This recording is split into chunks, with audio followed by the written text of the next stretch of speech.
Good evening, CLC. I'm Naomi Feta. Thank you so much for joining me here this evening.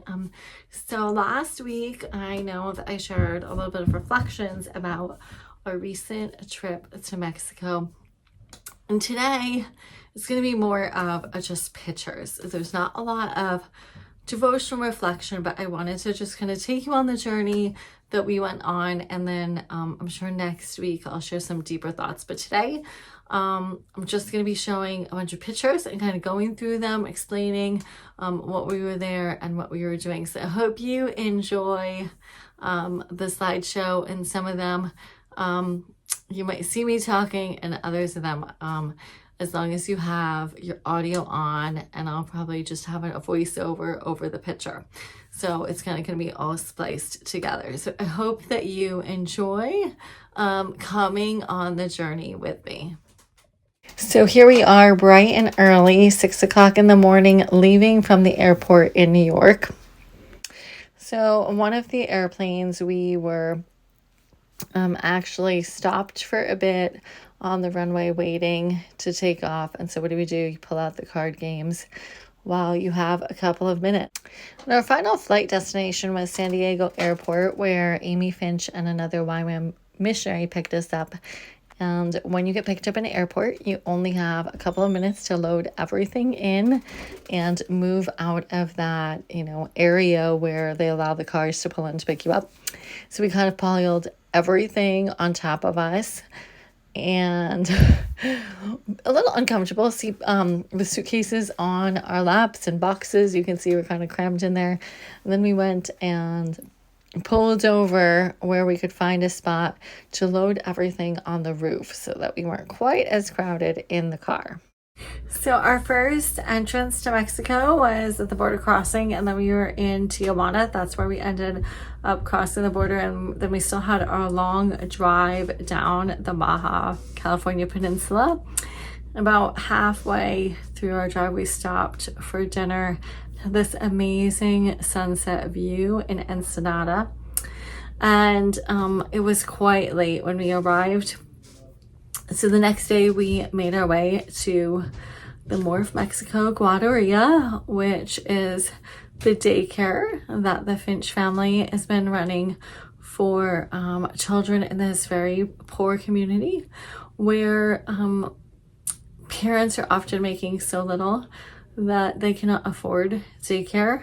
All of the resources that they have is really to pay their bills and for their food. And I think I mentioned perhaps in my other video that I did for reflections last week that the average wage is around $125 to $135 a week. And so when you figure that groceries are the same price as they are here, can you imagine paying for daycare also out of that salary? And so this was our first experience at the daycare. You can see my husband holding this very sweet little boy that we all had the opportunity to cuddle with during our time there. And on our arrival at the daycare, actually our first encounter, there was no water, which was really hard to see. But also we went with the intent that my husband would be installing some new water tanks that were some funds had been given by a very generous donor to put in new water tanks. And so then it gave us an opportunity to see the reason why they were so needed. And so they originally just had a very small tank.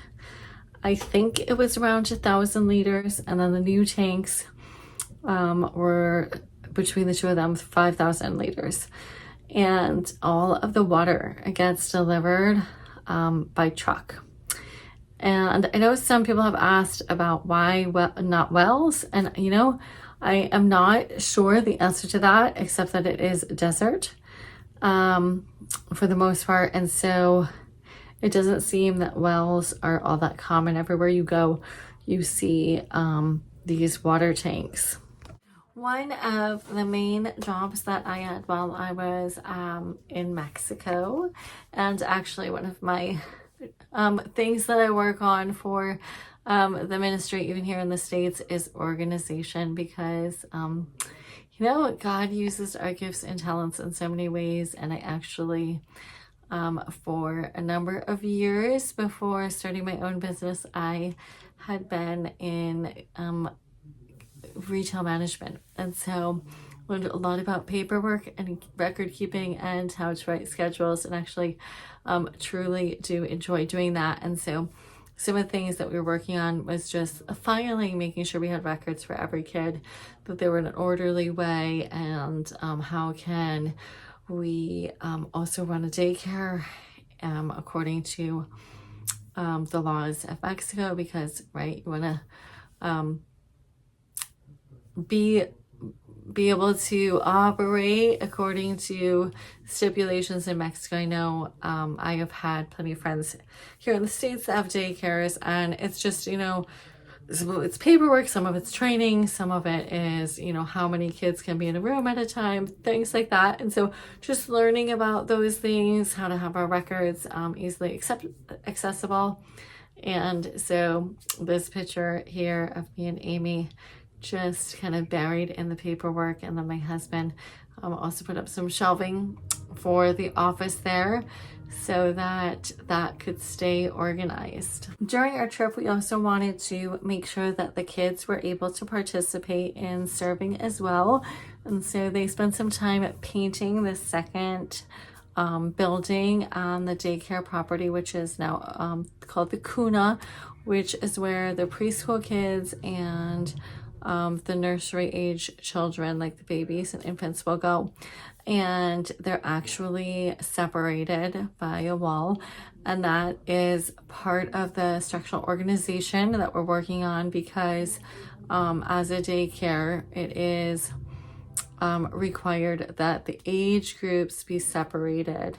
That's a stipulation, and again, that is not uncommon in daycares, that there's stipulations such as that. And so we were working to prepare this building to be ready for use.